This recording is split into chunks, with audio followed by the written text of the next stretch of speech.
6th and 7th graders. We're back reading James and the Giant Peach. And I brought along my Scooty Fruity. Alright, so chapter 6 starts on page 14. The questions you should look for are: what could be a good title for this chapter? 2, what was Aunt Sponge and Aunt Spiker's reaction to the growing peach? And 3, why do they think they reacted that way? Alright. 6. Sponge, come here all at once and look at this. At what? It's a peach, Aunt Spiker was shouting. A what? A peach. Right up there on the highest branch. Can't you see it? I think you must be mistaken, my dear Spiker. That miserable tree never has any peach on it. There's one on it now, Sponge. You look for yourself. You're testing me, Spiker. You're making my mouth water on purpose, and there's nothing to put into it. Why, that tree never ever even had a blossom on it, let alone a peach. Right up on the highest branch, you say. I can't see a thing. Very funny. Ha ha. Good gracious me. Well, I'll be blowed. There really is a peach up there. A nice big one too, Aunt Spiker said. A beauty, Aunt Sponge cried out. At this point, James slowly put down his chopper and turned and looked across the 2 women who were standing underneath the peach tree. Something is about to happen, he told himself. Something particular is about to happen any moment. He hadn't the faintest idea what it might be, but he could feel it in his bones, and something was going to happen soon.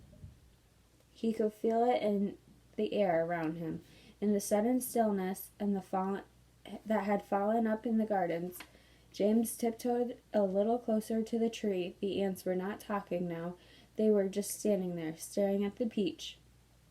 There was not a sound anywhere, not even a breath of wind, and overhead the sun blazed down upon them out of a deep blue sky. It looks ripe to me, Aunt Spiker said, breaking the silence.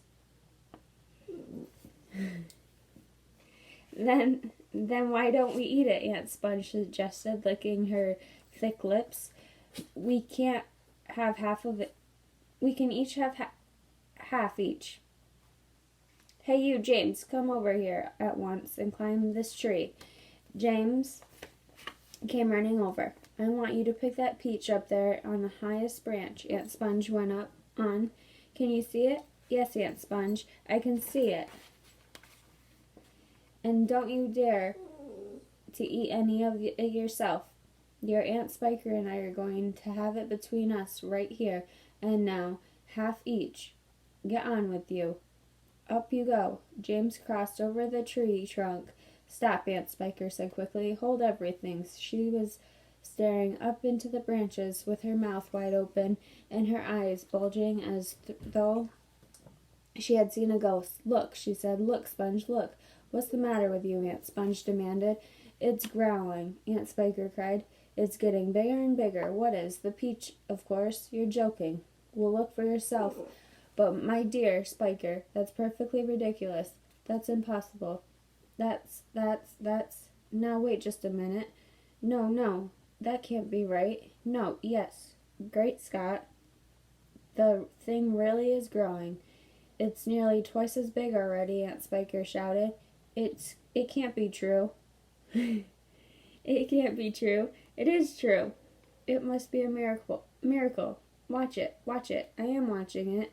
Great heavens alive, Aunt Spiker yelled. I can actually see the bulging and swelling before my very eyes. Alright, so now we're on chapter 7, page 17. And the questions to look for are: 1, what could be a good title for this chapter? 2, what was this chapter mostly about?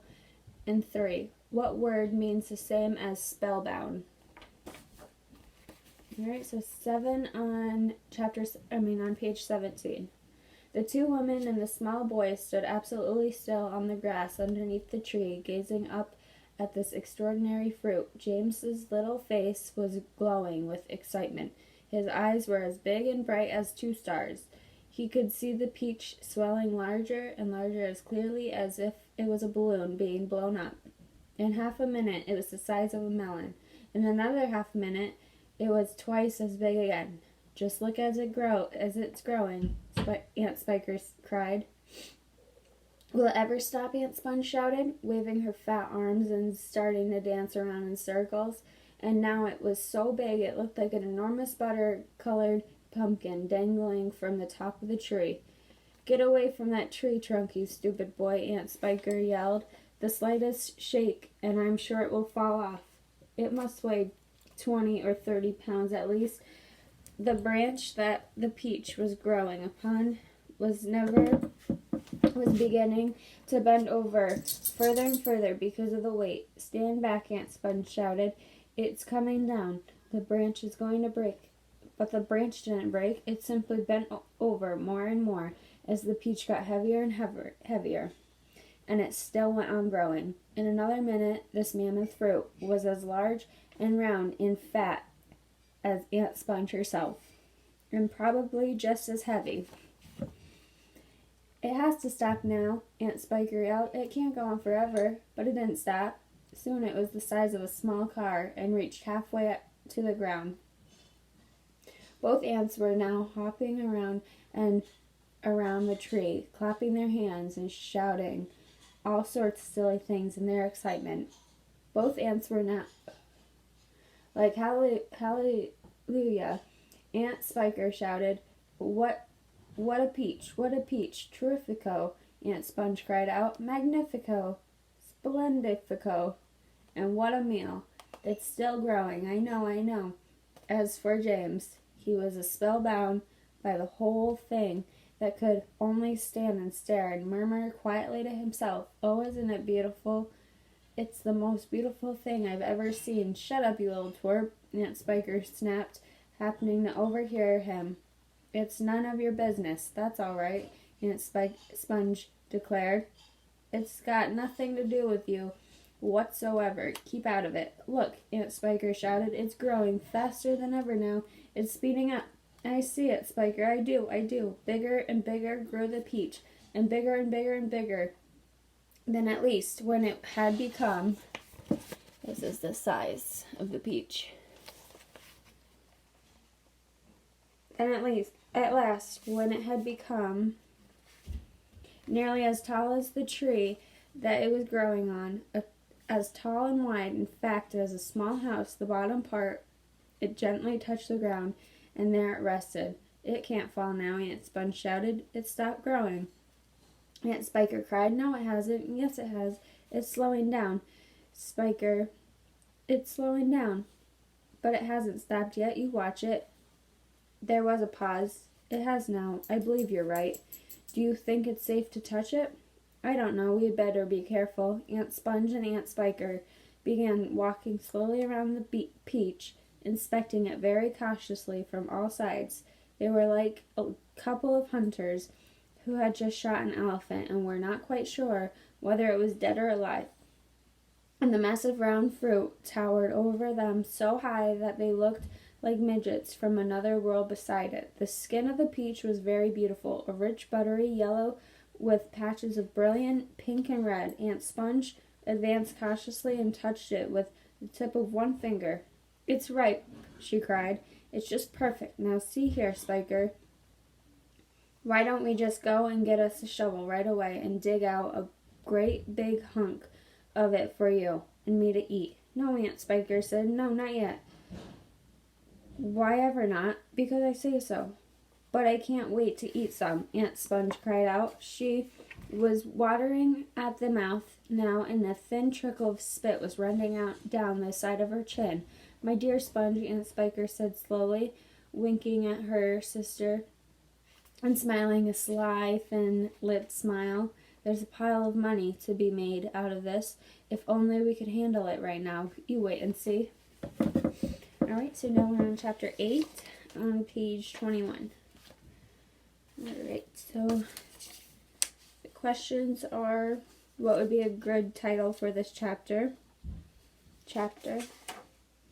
And this one you have to be creative with. So number 2 is you design the tickets used to see the giant peach. Be sure to include the cost for admission, where and when you can see the peach. So it's an advertisement poster. And then 3, you design and create posters to advertise the viewing of the giant peach. Make sure you include the cost, date, time, and location on this flyer. Alright, so page 21, chapter 8. The news that a peach almost as big as a house had suddenly appeared into someone's garden spread like wildfire across the countryside, and the next day a stream of people came scrambling up the steep hill to gaze upon the marvel.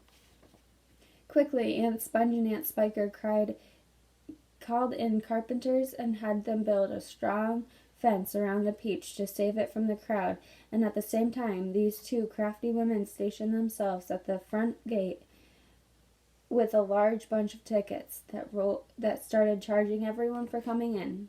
Roll up, Aunt Spiker said. Only 1 shilling to see the giant peach. Half price for children under 6 weeks old, Aunt Sponge shouted. 1 at a time, please. Don't push. You're all going to get in. Hey, you, come back there. You haven't paid. By lunchtime, the whole place was seething mass of men, women, and children, all pushing and shoving to get a glimpse of this miraculous fruit. Helicopters were landing like wasps all over the hill, and out of them poured swarms of newspaper reporters, cameramen, and men from the television companies. It'll cost you double to bring that camera, Aunt Spiker shouted. All right, they answered. We don't care.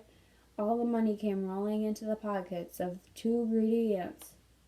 But while all this excitement was going on outside, poor James was forced to stay locked in his bedroom, peeping through the bars of his windows at the crowd below. The disgusting little brute will only get in everyone's way if we let him wander about, Aunt Spiker had said earlier that morning. Oh, please, he had begged. I haven't met any other children for years and years, and there are going to be lots of them down there for me to play with, and perhaps I could help you with the tickets. Cut it out, Aunt Sponge had snapped.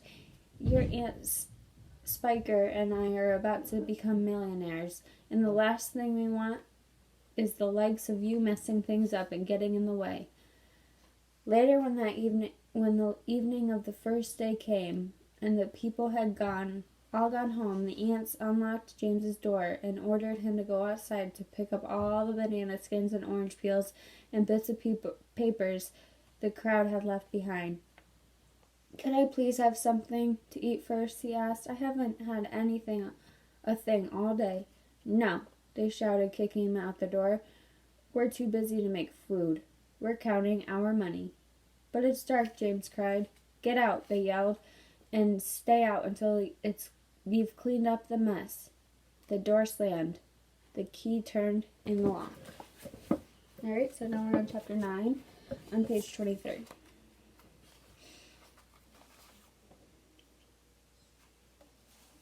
Number 1, what would be a good title for this chapter? And 2, describe how James was feeling outside in the moonlight. Hungry and trembling, James stood alone out in the open, wondering what to do. The night was all around him now, and high overhead a wild white moon was riding in the sky. There was not a sound, not a movement anywhere.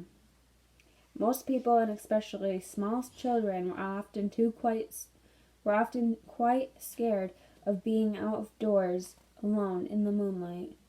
Everything is so deadly quiet, and the shadows are so long and black, and they keep turning into strange shapes that seem to move as you look at them, and the slightest little snap of a twig makes you jump. James felt exactly like that now. He stared straight ahead with his large, frightened eyes, hardly daring to breathe. Not far away in the middle of the garden, he could see the giant peach towering over everything else. Surely it wasn't big enough. It was even bigger tonight than ever before. And what a dazzling sight it was. The moonlight was shining and glinting on its great curving sides, turning them into crystals and silver. It looked like a tremendous silver ball lying there in the grass, silent, mysterious, and wonderful. And then all at once, little shivers of excitement started running over the skin of James's back. Something else, he told himself, something stranger than ever this time, is about to happen to me again soon. He was sure of it. He could feel something coming.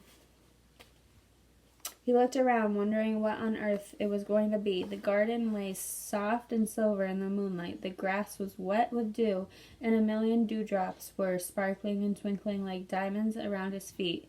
And now suddenly the whole place, the whole garden, seemed to be alive with magic. Almost without knowing what he was doing, as though drawn by some powerful magnet, James Henry Trotter started walking slowly toward the giant peach. He climbed over the fence and surrounded it, and stood directly beneath it, staring up at its great bulging sides. He put out a hand and touched it gently with the tip of his finger. It felt soft and warm and slightly furry, like the skin of a baby mouse.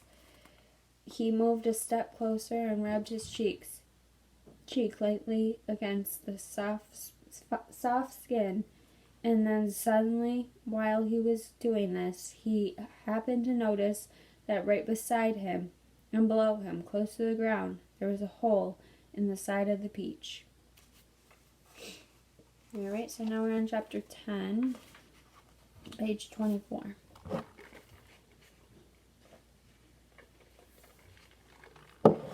Alright, so the chapter's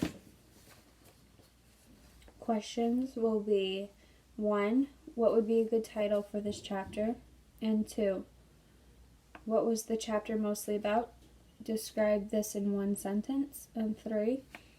What is the word that means the opposite of gigantic?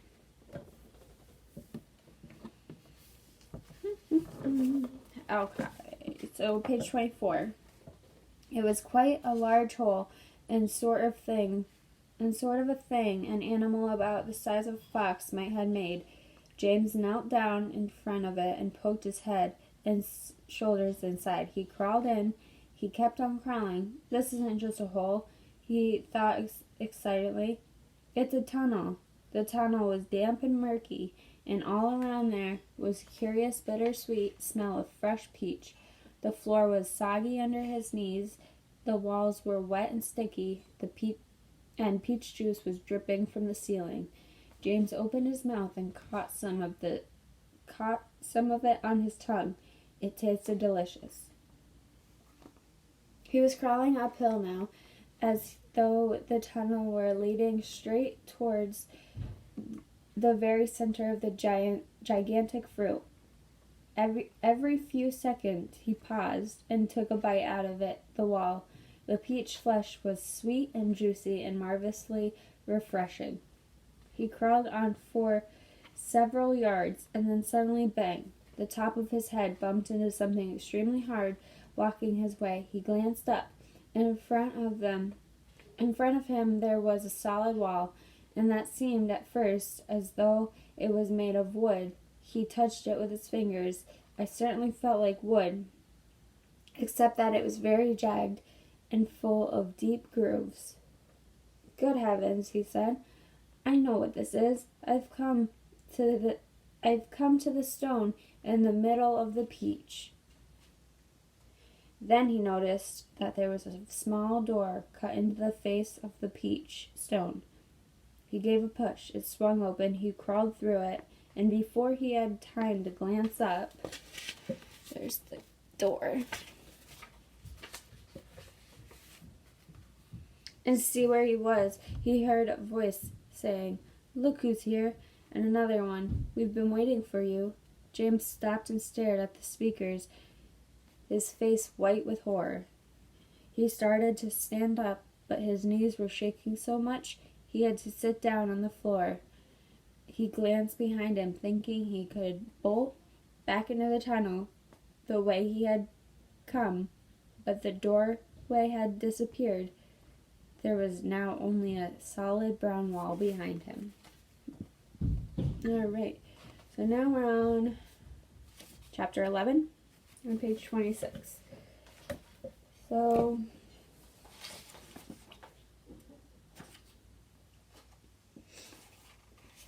the questions are going to be for both chapters 11 and 12. And you write down what new information you have learned about the insects and James on your character chart. So you choose 2 words that best describe each of these insects: a grasshopper, spider, ladybug, earthworm, and centipede. And then also it asks what I observe, what I wonder, and what I infer. It's going to look like that.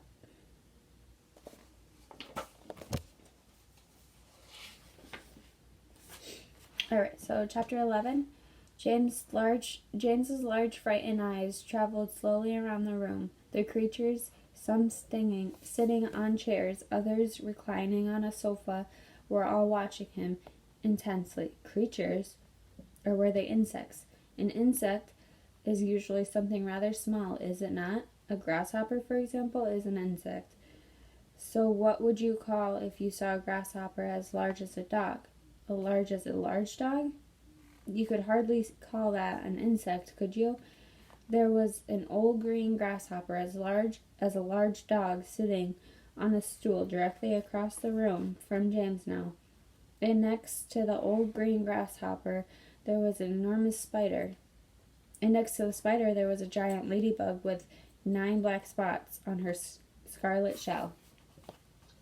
Each of these 3 were squatting upon a magnificent chair. On a sofa nearby, reclining comfortably in a curled-up position, there was a centipede and an earthworm. On the floor over in the far corner, there was something thick and white that looked as though it might be a silkworm. But it was sleeping soundly, and nobody was paying any attention to it. Every one of these creatures was at least as big as James himself. And in the strange greenish light that shone down from somewhere in the ceiling, there was absolutely terrifying to behold. I'm hungry, the spider announced, suddenly staring hard at James. I'm famished, the old green grasshopper said. So am I, the ladybug cried. The centipede sat up little straighter on the sofa. Everyone's famished, she said. We need food. 4 pairs of round black glassy eyes were all fixed upon James. The centipede made a wriggling movement with his body as though he were about to glide off the sofa, but he didn't. There was a long pause and a long silence. The spider, who happened to be a female spider, opened her mouth and ran a long black tongue delicately over her lips. Aren't you hungry? She asked suddenly, leaning forward and addressing herself to James. Poor James was backed up against the far wall, shivering with fright and much too terrified to answer. What's the matter with you? The old green grasshopper said. You look positively ill. Here's all the creatures.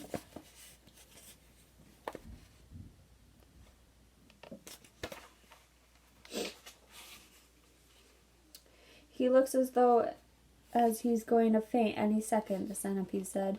Oh my goodness, the poor thing, the ladybug cried. I do believe he thinks it's him that we all are wanting to eat. There was a roar of laughter from all sides. Oh dear, they said. One awful thought. You must be frightened, the ladybug said kindly. We wouldn't dream of hurting you. You are one of us now. Don't you know that? You are one of the crew. You are all in the same boat. We've been waiting for you all day long, the old green grasshopper said. We thought you were never going to turn up. I'm glad that you made it. So cheer up, my boy, cheer up, the centipede said. And meanwhile, I wish you come here and give me a hand with these boots. It takes me hours to get them all off by myself. All right, so that's the end of chapter 11. We're on chapter 12 on page 30. James decided that this was most certainly not a time to be disagreeable, so he crossed the room to where the centipede was sitting and knelt down beside him. Thank you so much, the centipede said. You are very kind. You have a lot of boots, James murmured. I have a lot of legs, the centipede answered proudly, and a lot of feet, 100 to be exact. There he goes again, the earthworm cried, speaking for the first time. He simply cannot stop telling lies about his legs. He doesn't have anything like 100 of them. He's only got 42. The trouble is that most people don't bother to count them. They just take his word. And anyway, there's nothing marvelous, you know, centipedes, about having a lot of legs. Poor fellow, the centipede said, whispering in James's ear. He's blind. He can't see how splendid I look. In my opinion, the earthworm said, the really marvelous thing is to have no legs at all and be able to walk just the same. You call that walking? Cried the centipede. You are slithering. That's all you are. You just slither along. I glide, said the earthworm firmly. You are a slimy beast, answered the centipede. I am not a slimy beast, the earthworm said. I am a useful and much more loved creature. Ask any gardener you like.